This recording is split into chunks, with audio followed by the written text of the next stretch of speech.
everybody. Welcome to the Hallmarkies podcast. And we're really excited today. We are talking with author Lindsay Gibson today. And this is our second time having Lindsay on the podcast. And she has her new book, Fly Away Summer, coming out on Harper's Road Publishing. And Lindsay, thank you so much for coming back on the podcast.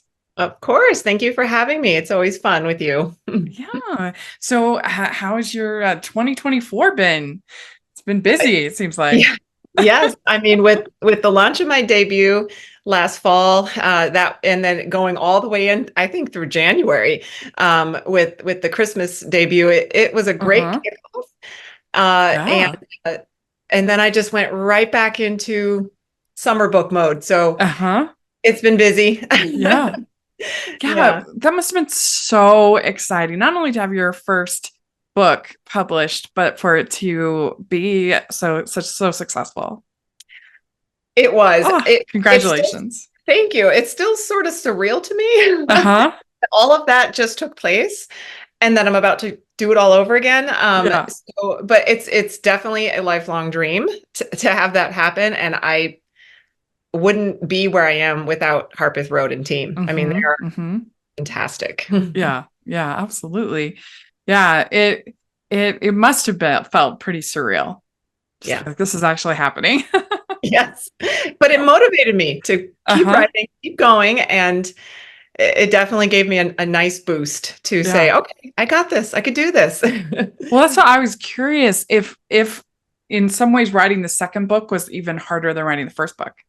I actually think it was. And I actually heard from a couple other writers who shared the same story. Even Jenny shared a little bit of her story with her second book, because you're sort of riding on this this high from your debut, because your debut novel is always going to be special no matter what, because it's your first one. So here I am, and I'm like, am I gonna do a good job next time? So you like, you get this anxiety, but then at the same time you're excited. So it's like this juggle back and forth between nerves and but I just said to myself, just keep writing every day. Just put some words in, and then eventually the book will come together, and it did. Yeah, I mean, I think it's natural to worry about a sophomore slump. You're like, oh no. Sophomore slump. I love that, because in high school it's a sophomore slump too. Yeah, because I mean, it's all the imposter syndrome that we all struggle with. Everyone's going to find out that I actually suck. Oh no. Right. But then I'm like, all right, well, that's okay, because then there can be another book and another book. Right. So, and not everybody's going to love everything you write. So good. What do you think was the biggest thing you learned from writing your first book that you took into writing the second one? Story structure was definitely something I learned big time with the first book. So here I am, a creative. I've got all these ideas and concepts, right? And I can't wait to get them onto paper. But you actually have to put your story in a certain way so readers are not like, what's happening? I didn't study English in college or even in my graduate study. So I am learning that part of the whole process as we go along. I'm still learning. So the editors I look at editing as this giant learning session. So it puts the magic to your story as well, and it embellishes it, makes it better. But I learned a lot about pacing. So when I find myself going into a rambling with my characters, I know now to reel back. Okay, all right, we got to get to the point here, because readers don't have all day. So I definitely learned that. Yeah. So did you get kind of encouraged to do a non-Christmas book, since your first one was a Christmas book, or was it just totally up to you? Speaking with Harper's Road and what sells, what do people want? What do they look for when it comes to this genre? So getting their insight was definitely help. I could write fall, I could write winter. I mean, I could write in any season, but what do people really want? So I look at, the longevities of the seasons and things like that. And I'm like, well, I think I can get deeper if I do a longer season, like summer. So Christmas is my favorite. I love reading Christmas books, and it's my favorite season. It's my favorite time of year. But I knew that I wanted to get some ocean in there, some beach. So I would, because you got to do your research. Oh, shoot, I have to do research. I know. I had a lot of fun with the Yeah. research of this one. This one was so much fun. And I talked to a lot of people for this book. So it was Uh-huh. actually fun. Yeah, Yeah. I bet. Yeah, you said on your website that you had talked to some chefs and different people, Cape Cod, all that fun stuff. Yeah. Yeah. That Well, must have been great. Cape Cod is my absolute favorite place to vacation because it holds Uh-huh. so much childhood for me. Mm. That's why. So I've been there, my growing up every summer. So I definitely knew I was going to do a Cape Cod book somewhere, whether it was winter or summer, but Cape Cod summer I had to. Yeah. So, but learning, I'm not a chef. I like to think Hmm. I am every night when I cook, but so Yeah. I knew I wanted to. I have a really close friend from college who became a seafood chef up here. So she Oh. helped me a lot. Yeah. I also just reached out. I reached out to Cape Cod restaurants that I've been to that I'm like, wow, and I'm actually going to do an interview on my blog with, in my opinion, the best clam chowder on the Cape. So they're going to walk me through their process just for our readers to Hmm. see how it's like a whole thing. So I just Yeah. learned. And so I just simply reached out and they were like, yeah. And restaurant people are very excited to talk about their masterpieces because it's Yeah. art, like what I do.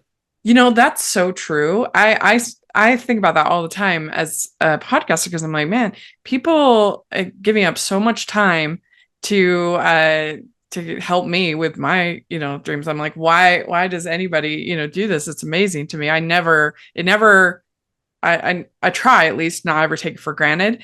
Yeah. But I do think there is something to the fact of like when you're an adult, nobody really cares what you think about things. I mean, the Right. internet can kind of pretend, but Yeah. like, I mean, you have all this knowledge, you spent all this time learning about things, and you finish college, and nobody cares what you Right. really think from that point forward, aside from like your menial tasks. Because most of life, I don't care if you have what seems like the fanciest job in the world, it's the same repeated tasks over and over and over and over and over again. And you get Adulting. paid for it and it's fine. But like, it doesn't matter if you're an actress or a basketball player or things you think are super glamorous. It's the same stuff that you're doing over and over and over and over again. Right. And so you never get to like share, you never get to be like valued for your knowledge as an adult very often. And so I think Right. that's why people like doing these kind of things, of being like, oh, someone cares what I have to say Yeah. about That's what this. that's what these chefs were like. They're like, Yeah. we're behind the kitchen. Nobody ever talks to us. You want to talk to me? I'm like, absolutely. It feels good for somebody to care about what you think, I think. Right. Yeah, to Right. And take they're you so proud of seriously. it. And Yeah. yeah, yeah. Ho, ho, ho. We'd like to take a second and thank our sponsor for this episode of the podcast. It's the Hallmarkies Patreon. Do you love Hallmarkies podcast, especially at Christmas? Do you enjoy the holiday previews, recaps, interviews, and bonus episodes? If the answer is yes, please consider supporting the Hallmarkies Patreon. We need your help to do what we do both during the Christmas season and all year round. But not only do you help a podcast led by strong, independent women by becoming a Patreon, you get to become a part of the Hallmarkies family. Starting at only $2 a month as a patron, you will have access to our Facebook Patreon group where we talk about the movies, shows, and more all year. We also have many monthly patron watch-alongs with guests like Lacey Chabert, Natalie Hall, Paul Campbell, Mary Lou Henner, and more, giving their behind-the-scenes details of their films. As a patron, you also have the chance to provide input into the podcast and even join us at different tiers. So this Christmas season, spread some cheer to the Hallmarkies Patreon and become a member today. You won't regret it. Go to patreon.com/hallmarkies to learn more. That's patreon.com/Hallmarkies. That's really true. I've noticed that too. I did notice on your bio, it said that your husband you have an Irish husband. It Ew. said, yes. I brogue and So all. we got to get an Irish book. Well, stay tuned for book 3. Ah, yes. So yes, I took what I've learned from being married to somebody from Ireland, and Yes. there's some historical scenes in that one as well as Ah. like my first one, but different. So stay tuned. You'll see. This is good. It'll be like Lindsay Gibson's Outlander. Yeah. And then we'll get him on the podcast and you'll be like, keep talking. I don't care what you say. That's what I did when I first met him. Yeah. I still don't know 20 years later, half the things he says, but all good. How did you two meet? I went to Northeastern in Boston, and Boston is just filled with Irish people, right? Yeah, So that makes sense. I moved into an apartment, one of those like 3-decker old homes that turned into like apartments. Yeah. And he and his buddies from Ireland lived no, they lived above me. I lived on the first floor, and I saw him the first day we moved, and we were trying to back in our moving truck, and it was crooked. And he goes, with his Irish brogue, I don't even know what he said. He just was, I'm backing in, and I'm like, okay. Yeah. So he was my neighbor. That is really cute. That's really cute. Well, we kind of joke on the podcast that you can't fall in love unless you're in Ireland or Italy. And that's what I told my oldest daughter. If all else fails with your current relationship, just take a trip to Ireland. You'll come back married. It'll be fine. Yeah, it'll work great. Yeah. Yeah, there's like an occasional New York thrown in there. But he's like the true, brogue off the boat kind of thing. So it's the accent. It just, I can't be mad at him ever. It doesn't. Yeah. When he gets mad, his accent is charming. It's really cute. Yeah. That's good. So with Flyaway Summer, like, how did you have the idea for this story? How did it all come to be? Well, when I start thinking about sometimes inspiration could just happen and you're like, I got to write a book about that. And then sometimes you have to really put it together in your mind. For me, I always start with the setting. So like I told you before, I knew Cape Cod was going to be my first summer book. So I got the setting down. I'm like, all right. And for me, in the same with my debut and the same with the other books that I'm writing, after this one, I always go with the career next. Because if you think you've read the book, the whole book wouldn't make sense if she was not a seafood chef. So I take the setting and then I take the career and I kind of build from there. And so I started to think about, well, what's the theme? What theme do I want in this book? Obviously, we know love. It's a romance. So that's sure the genre.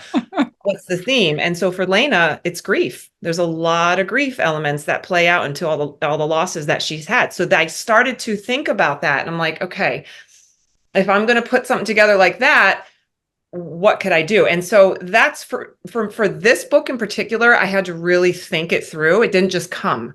So like my debut novel just sort of came. This next novel I'm writing, it just came. This one, I'm like, okay, I got to get a concept here. So I was like, I love seafood on the Cape. It's so delicious. I love lobster rolls. I'm a New Englander. So I was like, I got to do something with that. And then it just started to spark from there. And then that's when I started to develop Hunter. So do you like the New England clam chowder or like the creamy clam chowder or the red clam chowder? I'm a New England clam chowder girl, but there is a difference between the clam chowder in Maine and the clam chowder in Cape Cod. So you're going to find two different types of clam chowder. And this is what I'm going to talk about with this interview with this chef, because I didn't know that. Right. Yeah. So, I've never had the red, the tomato version. I've never had that either. On Food Network. Yeah. Maybe I'll try that one, but I'm definitely creamy. It's just what I grew up with. So right. Yeah. Well, why don't you tell the listeners what the book is about?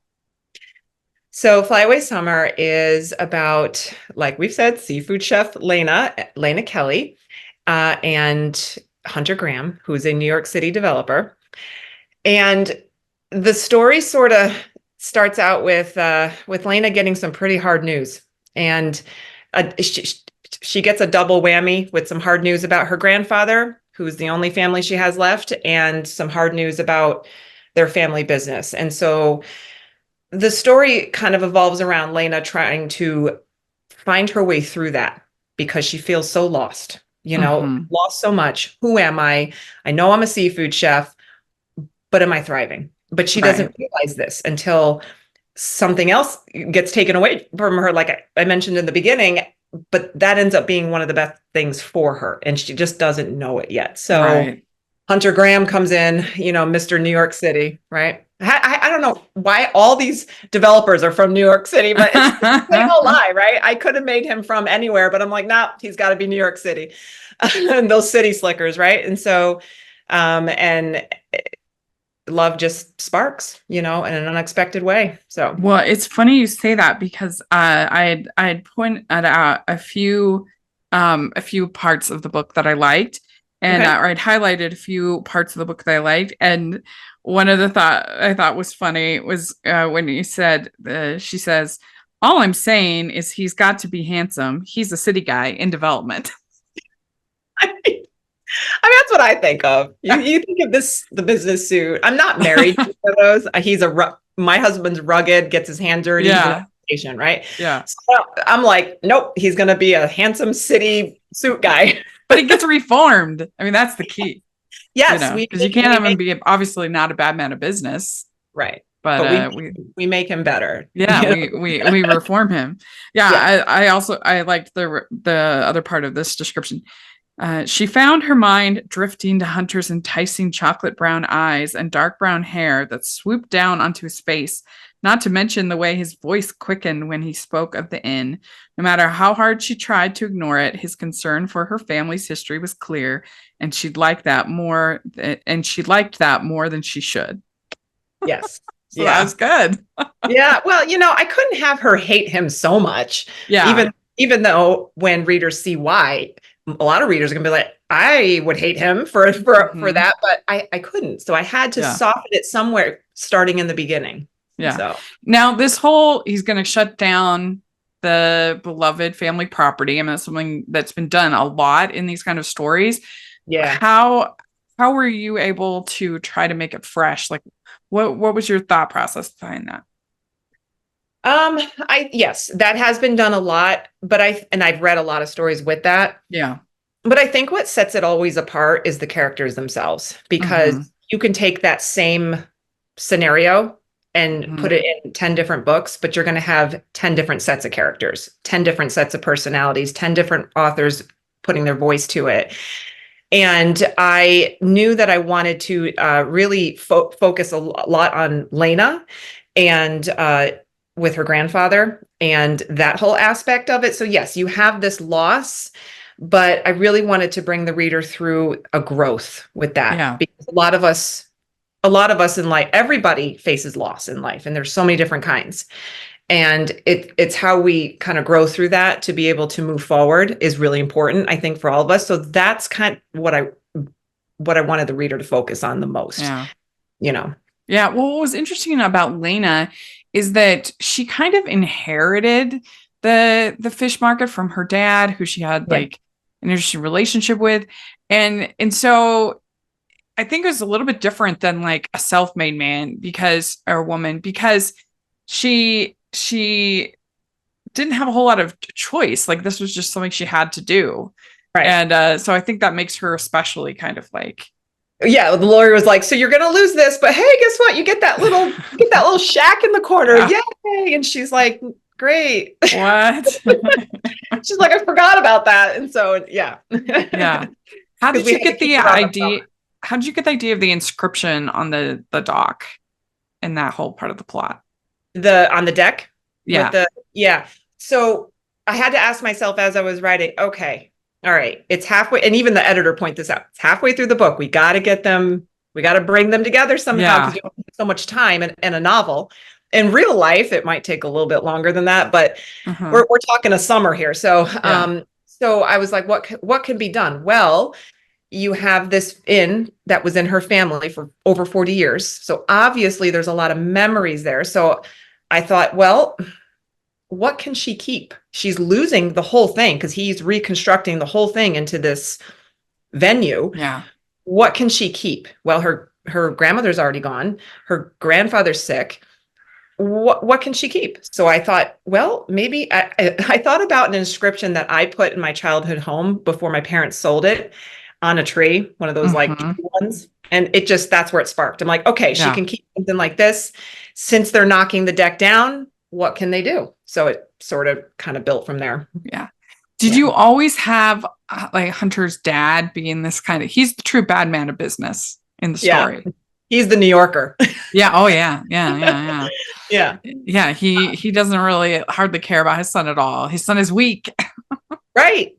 Well, I actually, I had to tone him up a little bit. I had to make him a little bit meaner, because it's key, because you got to, it makes you like Hunter more immediately, because otherwise we'd be like, wow, he's like the bad man of business, but because his like dad is the one even worse. So right. It's all business. And then I actually originally had Hunter's parents still married, but it made more sense to have them split, because who can put up with his dad? And his dad starts to come around, as you read in the novel. But yes, I had to make him meaner, and that was hard, because I'm like, well, yeah, because then they'll hate him and love Hunter.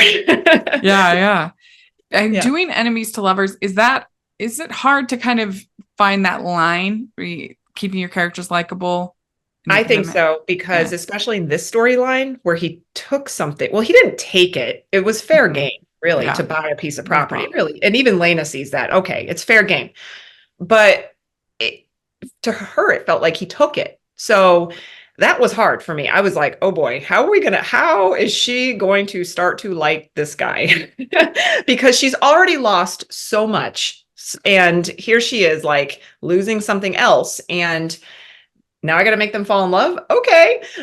So that was really, really hard. But I think any enemies to lover is hard to start to weave them together, because again, you only have a certain amount of pages. Sure. And you're like, what do I do? But you just have, in my opinion, it's like, you just have to, how softly you do it, because it can't, sometimes, I guess it depends on the storyline. It could be like a quick shift. But I knew for these two characters, it wasn't going to be a quick, like, all of a sudden we're in love. Well, the problem with enemies to lovers a lot of the times is that the people are just hateful. And so we don't want them to we don't care. We don't want them to get together, because they're just awful. Right. And they don't make that switch, like you said, soon enough. And because everybody's trying to be Pride and Prejudice. But the thing that they don't realize, and I've said this many times on the podcast, but the thing that most people don't realize about Pride and Prejudice is that Darcy and Lizzie are incredibly likable to everybody else in their life except for them. They just don't like each other. But like everybody, I mean, Darcy's like everyone's best friend. Bingley loves him. Caroline loves him. Like his sister loves him. Like everybody, the staff at Pemberley love him. Everybody loves him except for Lizzie. And it's the same with Lizzie. I mean, she's everyone's favorite. Yeah. And even Wickham's charmed by her, and so that's the key, is that they are shown to be so lovable throughout. And so we just know if they could communicate effectively, that they would be amazing. And because they both have the same spirits. Yes. And so that's what makes it work. And it's not just them being like angry at each other. That's not what it is. Right. And that's why we had to make Hunter's dad. Yes. Oh, much harder. Because then people are seeing, the readers are seeing Hunter's good side, because he is not his dad. Yeah. Even though he wants to be in the family business, that's okay, but he doesn't have to be his dad. So so that's why we had to do that. So I hope Hunter is loved from the start, because even though he has a big growth through the whole thing, I don't want people to hate him. Sure. Yeah. I'd like to take a second to thank our sponsor for this episode of the podcast. It's the new book from Harpeth Road Publishing and best-selling author Nancy Nagel, The Law of Attraction. Whitney Winters and her sister-in-law Karina are thrust into the limelight when it's the national news that a number of their former clients have fallen in love after their respective divorces. To keep their jobs, Whitney and Karina must juggle their newfound fame and their clients' misadventures in love while attempting to preserve the law firm's reputation. But their efforts aren't without distractions. Whitney begins to fall for charming artist Matthew McMahon, her complete opposite. Meanwhile, Karina wonders if all the time she's putting into her career is shortchanging her marriage. Will the sisters-in-law get more than they can handle, especially when happily ever afters aren't really in their job descriptions? a swoony romantic jaunt that's as feel-good as your mama's apple pie. If you enjoyed the TV movies based on Nancy's books and are searching for more heartwarming romance, look no further. You can pick up The Law of Attraction today wherever you purchase your books, or use the affiliate link below, or go to harpathroad.com. That's harpathroad.com. You said you researched a lot of like food and talked to chefs and stuff like that. Did you find things that were like unique to Cape Cod recipes and things? Yes, definitely clams. Clamming Yes. is I've done it one time. I'll ever do it again. But that's a big thing in Cape. So definitely that. Seafood is definitely Cape Cod's, I think, signature right there. Sure. Particularly lobsters. So I already kind of knew that. But as I was doing a lot of research, I was like, wow, there's like 400 ways to do striped bass. And and lobster rolls. I talked to a few different outside, we call them shacks, seafood shacks in Cape Cod. And I don't like that word. So I'm like, I'm not going to say her restaurant's a shack, but that's what Cape Cod kind of has. A lot of these outdoor. And I talked to a few of them. I'm like, each one did their lobster rolls differently. So, and theirs was the best. And I've had so many lobster rolls on the Cape that I'm like, I like them all. Okay. But I didn't know there was that many ways to do it. So, yeah. What do you think is the most unique thing about Lena and Hunter? I would say, that's a really good question. But I would say Lena, I think it's their ability to, you mean together? What's the most thing? Yeah. About them together? I would say their ability to see the good in each other. Yeah. Despite how hard it was for Lena to come around. But she still saw the good in him, even from the start. Well, they both are characters with a lot of empathy, which I think is really key. Yes. Yeah.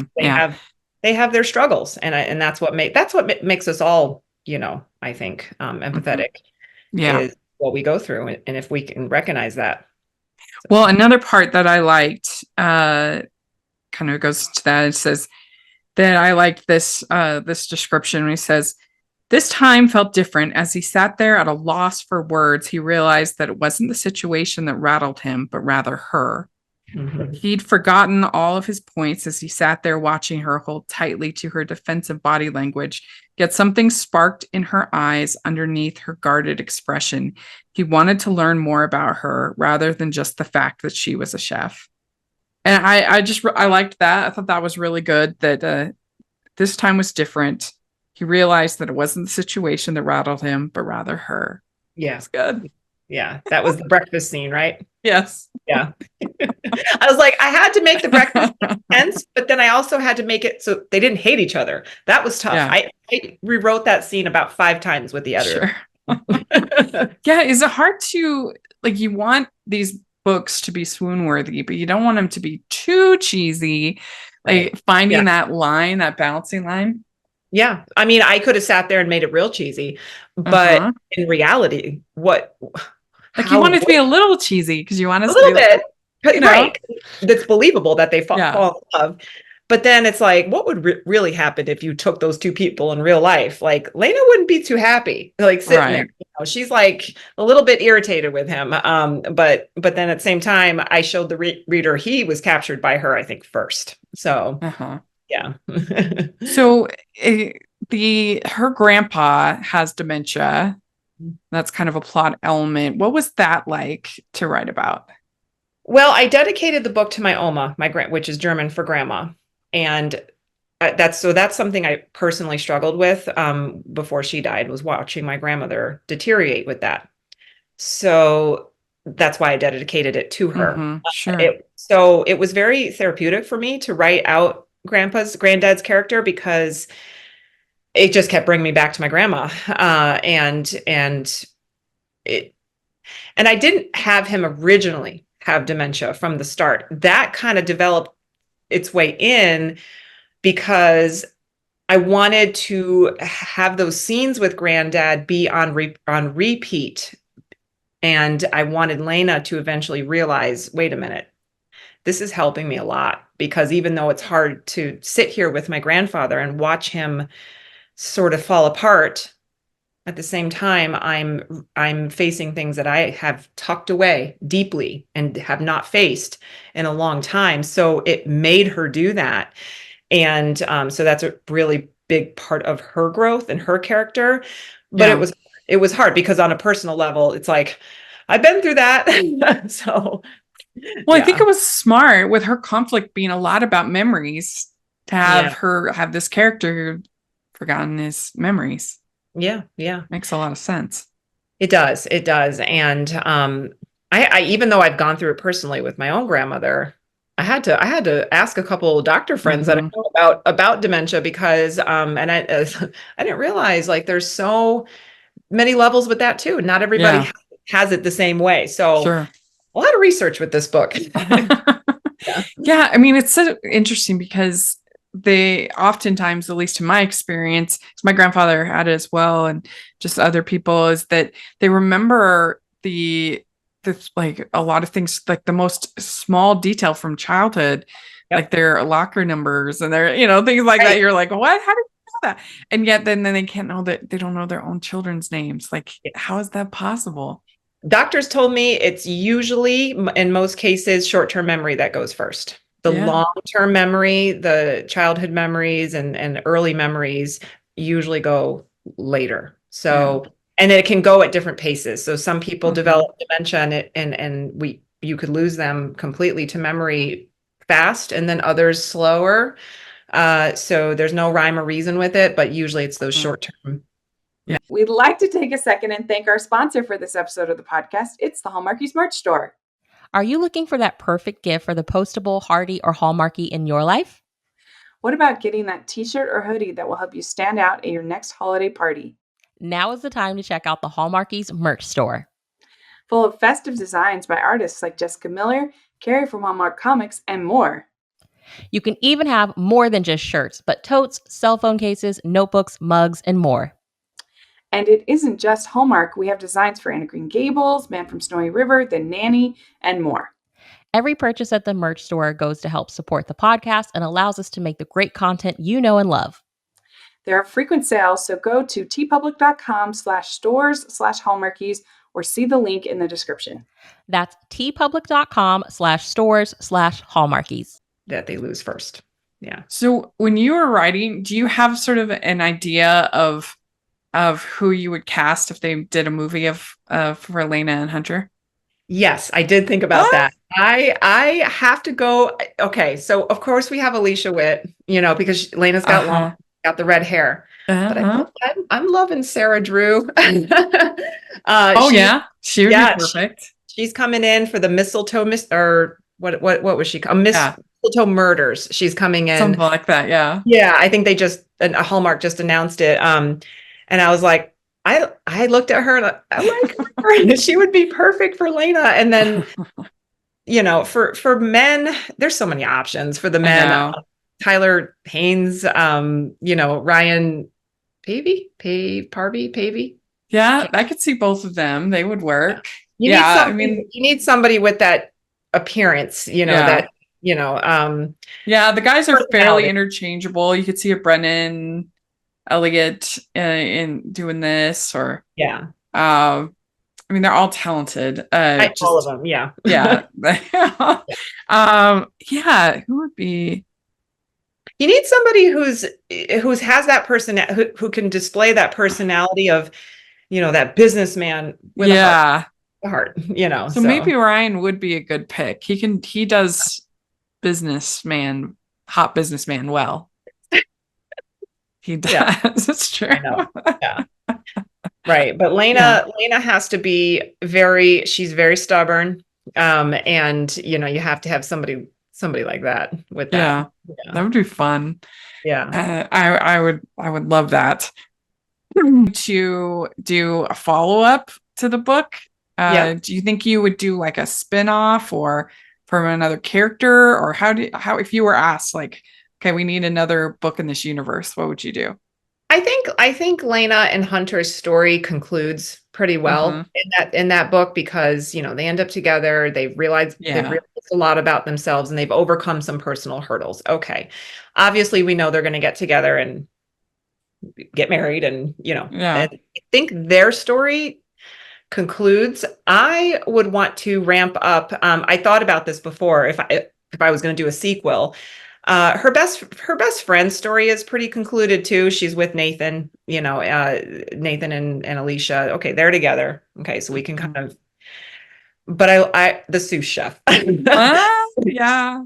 Good.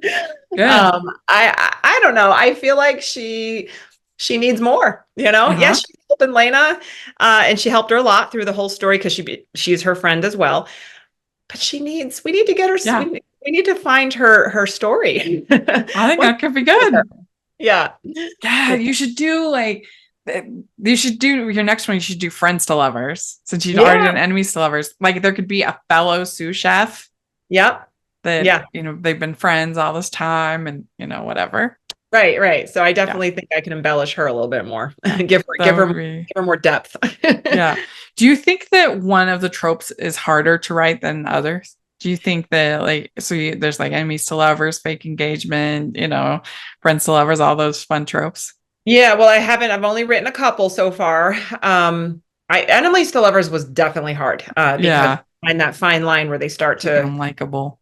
Right. Keep them likable, get them to fall in love, make it believable. That's definitely hard. I think friends would be not as hard, but interesting, friends to lover, because there's so many obstacles that can stop you from going from that friendship level to lovers. Right. So there's so many different storylines you can draw with that one, but I don't think it would be as hard as the enemies to lover. So, yeah. Well, last time you were here, we did the Christmas fun questions to end the interview. And so we're doing our normal, regular list this time. So the first question is, what is the best ice cream flavor? For this story? Or no, just for you. What's your favorite? Oh, for me, my favorite ice cream flavor. Oh, okay. There is one that I buy all the time in the store. And it's Moose Tracks. I don't know. Okay. I love it. Yeah. And I'm addicted to it. I also, but it's a cross between that or anything caramel. Yeah, that's good. Yeah. All right. What's your favorite color? Purple. Oh, me too. Yeah. All right. What music are you into? I'm so not into anything that's modern today. I can't. Every time I hear it on the radio, I'm like, nope. But I love 90s. Yeah. I have this argument. Well, actually, I don't have this argument with my teenager a lot because she agrees with me that our 90s rap and R&B was way better. But I'm one of those girls. I love that old school stuff. Yeah. I mean, it can't be old school. It's just the 90s. Well, I'm not ready for that. Our friends were old. It's old. It's vintage. I'm like, really? It's like classic rock. I'm like, are you kidding me right now? Yeah. It's true. I went to the Taylor Swift movie last fall, and I knew 3 songs. Yeah. I know old Taylor. I don't know new Taylor. I don't know any of them. There wasn't as much new Taylor. I seriously knew 3 songs. I'm like, I had a blast. It was super fun, but it was funny. Yeah, that's funny. I don't know any of these songs. I'm just too busy listening to podcasts and me too. And audiobooks. If I'm not listening to a podcast or a YouTube channel, it's I usually am listening to audiobooks, or I do like to listen to film scores and to cast albums, for Broadway shows. Right. So, yeah, that takes up. There's no more time left. And my mind is always so focused on getting these books out that sometimes in the car I don't want any noise. Yeah. Just turn it off. True. Well, and I used to be able to have full on things playing in the background and with no problem at all and be able to write. And I can't do it anymore. Something happened a couple of years ago where I just lost the ability to do that. Yeah, that and night driving. Can't really see well anymore. Yeah. Get into my 40s and I'm like, I feel old now. Yeah, we are classic rock. This is bad. Yeah. Uh, Right. all right. What is your go-to date night food? I would have to go with Mexican, even though my husband absolutely hates it. So maybe that's why I want it so much, because he's tough. Irish people have no taste buds. It's just meat and potatoes. And I'm Italian. So I need spiced, and I love Mexican. Maybe that's why they eat stuff like haggis. Oh my gosh. Yeah, you gotta love them. But you go to Ireland and the meat and potatoes over there it's like the meat just melts off your tongue. I mean, it's so good compared to how we cook things here. So I will say I kind of understand that, but I'm like, you need some spice. But I've been telling them that for 20 years and it's not getting anywhere. Well, it is kind of funny that Mexican food is like the one food that hasn't really taken off outside of North America. Like you go anywhere else, you'll have like Italian food, you'll have Chinese food, different things like that. But you can't find a taco to save your life in Europe. I know, and I can eat anything in a taco or Japan. Yeah, save your life. Yeah, give me tacos all day long. I'm ready. Yeah, it's just funny. You think that would have carried over? Yeah, by now. Yeah. I know. No, maybe that's why, because he's from over there and he's like, we don't have I don't even think they have Mexican foods. And definitely not where he's from. It's from middle of nowhere, Ireland. Maybe in Dublin, but I don't know. I don't think so. Yeah, I don't think so. Yeah. So what is your go-to date night activity if you're going out doing something? I love listening to live music. The radio stuff, I'm like, no, but give me some live, like some good 90s concerts. Yeah. We actually moved. We moved to coastal South Carolina. So that's where we are right now. Even though I lived 40 years in New England, my husband had a great job opportunity. So here we are. This is a whole new world down here. But there's more music. So I'm really like Jenny would always talk about on her Twitter, like date night in Nashville. And I'm like, I'm jealous because Connecticut didn't really have any of that. But now we do here in South Carolina. So I'm enjoying this. Yeah, that's great. That's good. I agree. I love live music, live theater, any kind of performance like that. And names I don't know either. Yeah. I love it. Yeah. I know. Me too. All right. Which do you like better, dogs or cats? Dogs. Mm-hmm. Which do you like better, beaches or mountains? Beaches. Yeah, same. What's your favorite holiday to celebrate? Christmas. Yeah, it's hard to beat Christmas. It's like, I mean, especially with Hallmark fans, but it's like a whole season. Whereas like these others are just one day or maybe a week. Right. I know. That's in our house. I get the decorations up quick. Yeah. Yeah. All right. Last question. What is your favorite Hallmark or romantic movie?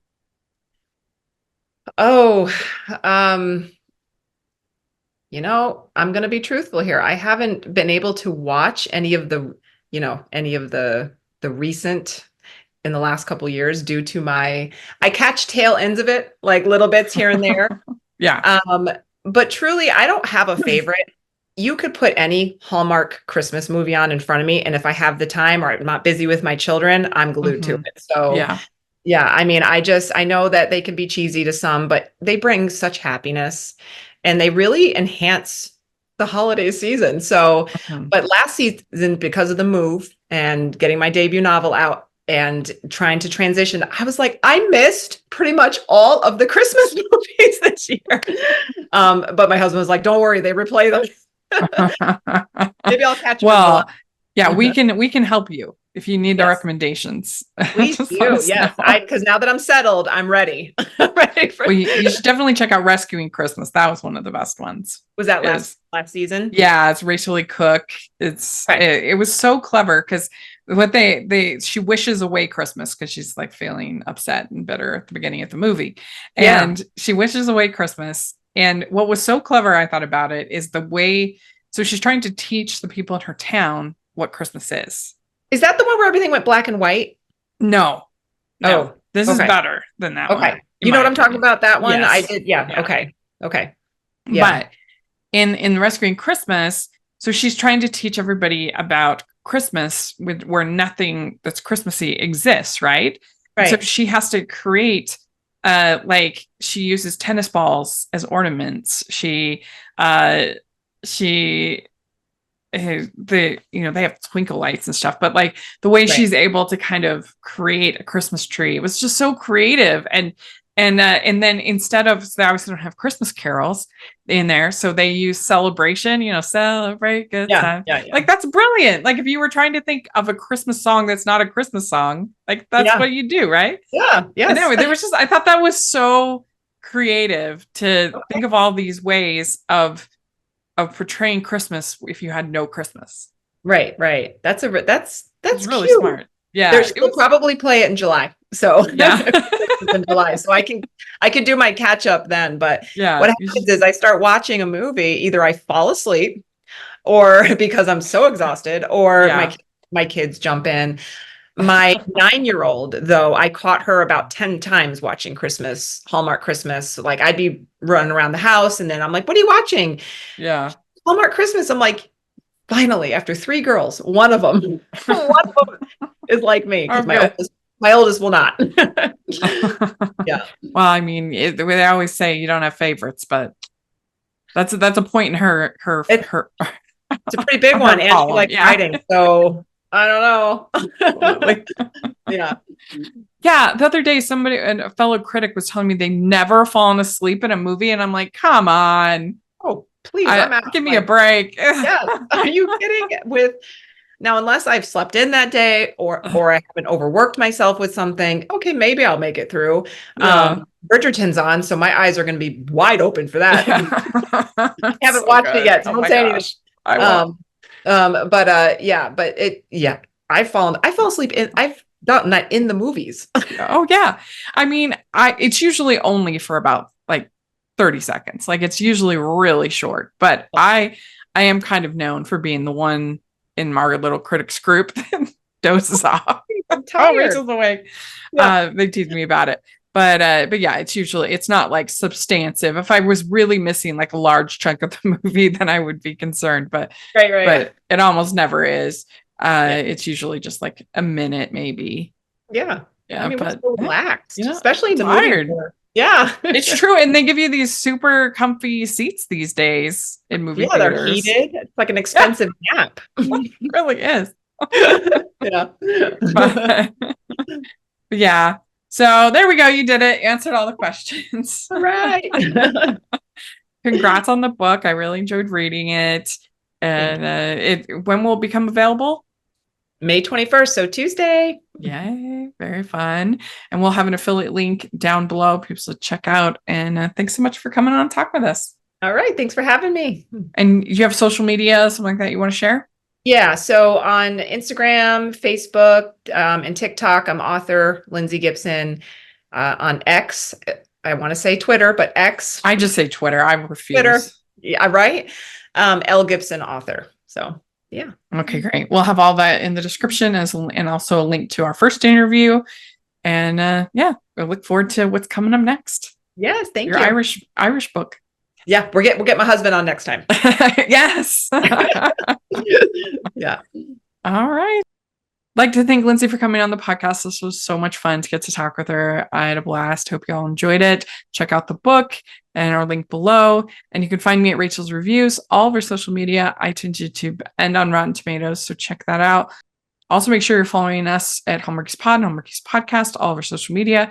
And if you're listening on iTunes, please leave your ratings and reviews. That really helps us a lot. And if you are watching on YouTube, please give the video a thumbs up, subscribe to the channel. We appreciate that so much. We also have our Patreon group and merch store, so check that out. And thanks again to Lindsay, and we'll talk to y'all later. Bye.